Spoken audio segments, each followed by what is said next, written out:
Welcome to the first episode of the Dolphin Insider alongside Scott Manze. I am Patrick Wilkins.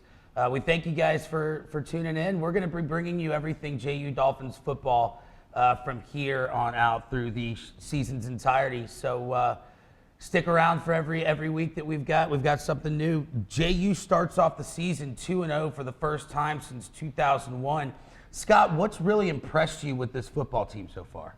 Well, no doubt about it, Patrick. It's been the defense thus far. The offense, which comes into every season, you anticipate a Kerwin Bell offensive attack to be dominant. Well, it hasn't been thus far, quite frankly. They've managed to move the football but haven't put a whole lot of points up on the board. So it's been the defense that has had to rise to the occasion. A late defensive touchdown against Delaware icing the game, and then a couple of key late fourth quarter stands against Newberry 2 weeks ago, including one on fourth down around midfield in which Newberry was driving for a potential game-tying score. So you look at it in the defense, which under Jerry Odom has really risen the last 2 years. It is playing as good as any unit on this team right now. You mentioned a Kerwin Bell offense, which puts a lot of points on the board, moves the ball quite a bit. What do they have to do in order to get back onto the same page as what we're used to seeing from a Kerwin Bell offense? They just need to tighten some things up. There's been some mistakes. There's been some misses in key plays. They'll have a drive going, and you get to, say, the 40 or so, and then it stalls out. This team, here's a startling stat. They've only been in the red zone twice this year. 2 for 2 in scoring. They have a field goal and a touchdown in red zone appearances this season, but you expect JU's offense to certainly drive into the red zone, score more points consistently than they have been. And I think a key to watch this weekend, can they get the running game going, averaging about 50 yards a game rushing right now, which is just flat out not good enough. One thing that I've always said is that you've got to be able to run the ball to be effective on offense. We haven't been putting points on the board in the red zone. We haven't been getting touchdowns.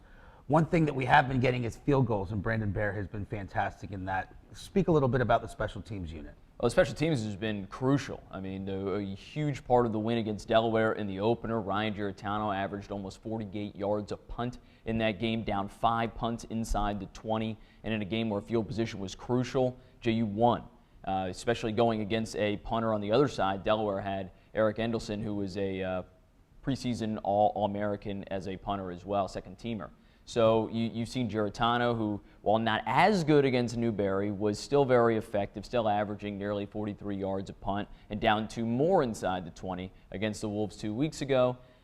Brandon Bear, 3 for 4 on field goals this year. His only miss was one that was blocked on a long attempt right before the half against the Wolves. And he's just, saw him out there yesterday practicing. He's constantly able to hit from 50-plus in warm-ups. We remember the Drake game last year here at home, in which he hit a 50-yarder right before the half, which was huge. It has been an added dimension. And don't forget, Terrence Bryant returning punts this year. He's been excellent defensively, but he's averaging well over, close to 20 yards a punt return. He has 2 over 30 yards this year as well. Hasn't broken one for a touchdown yet, but it feels like it's a matter of time. It seems like this team is really starting to get rolling at the right time. Arguably one of the biggest wins in program history over Delaware week 1. They come back in what very well could have been an upset bid by Newberry. They were able to hold strong and start the season 2-0 for the first time since 2001. What does the team have to do this week, walking into Marist, which we've lost the last 2, in order to keep that momentum going?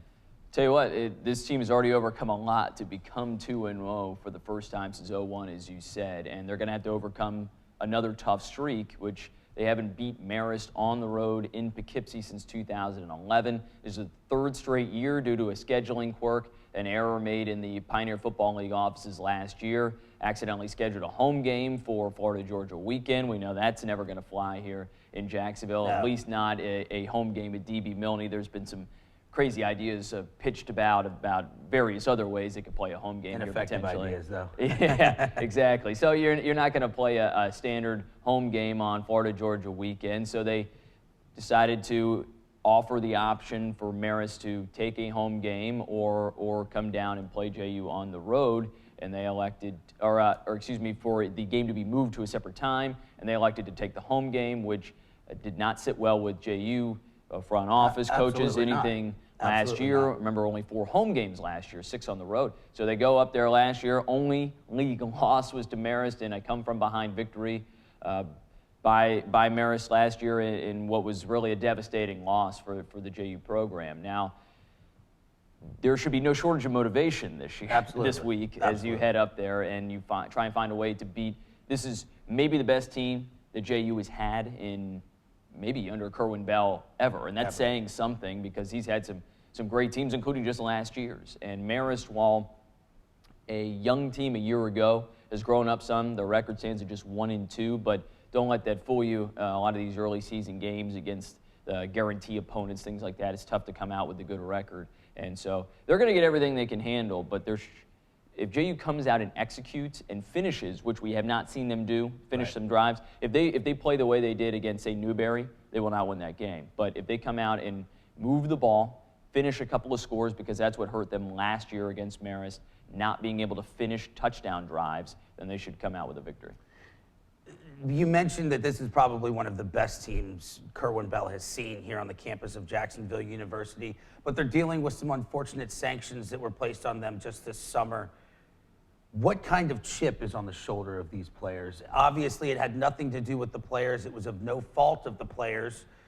What kind of chip, what kind of motivation are they using in order to prove that they're still the best team on the field? I think there's 2 key points here, Patrick, and that's number 1, on the back of their football shirts, practice shirts, travel shirts this year. It has DTR, destined to repeat, and it's right on the shoulder. So they're basically using it as a chip on the shoulder, saying despite the fact that the Pioneer Football League says that we cannot win a championship in their terms, they're going to go out there and win every game anyway, and win is something of a, I don't want to use the term mythical, but certainly a PFL championship on the field. Now, the players have really started to embrace, as of late, and Coach Bell has done so as well, the being legendary. They're trying to become legendary. And there's one thing that, despite all the good teams that he has had, even Steve Gilbert before here at JU, there's never been a Jacksonville University team that's gone undefeated. And they are determined that they have overcome at least the first couple of challenges on that road, standing at 2-0, 2 games in after a bye week with a chance to get healthy, that number 1, they feel that they can go undefeated at this point with only PFL opponents and Edward Waters still to play. And number 2, that desire. The coaches really have a desire to win every Pioneer Football League game in order to kind of stick it to them. But the players just want to go out there and make a statement, make a name for themselves. They can go down in lore, despite whether or not they're going to get credit for any of these PFL victories in the final ledger. They can go down in lore as the only JU team that's ever gone undefeated in the history of this school, and they're well on their way. These guys just want to play football, and I've seen the hats around campus with the DTR. I did not know that was destined to repeat, and it brings a smile to my face as a student and as a huge fan of the football program to know that there's still a lot of motivation with inside that locker room. There's still a lot of, we're going to beat you on Saturday, and we're going to come ready to play. I am thoroughly impressed that this isn't become a distraction for this football club, and instead they're using it as a motivating factor. They're going to need it this Saturday in upstate New York at Marist. If you are tuning in here in Jacksonville, you can listen to it on 92.5 FM, or you can go to mixlr.com/JU Dolphins to listen to Scott Manze and Nolan Alexander on the play call. Scott, what's your prediction for this Saturday?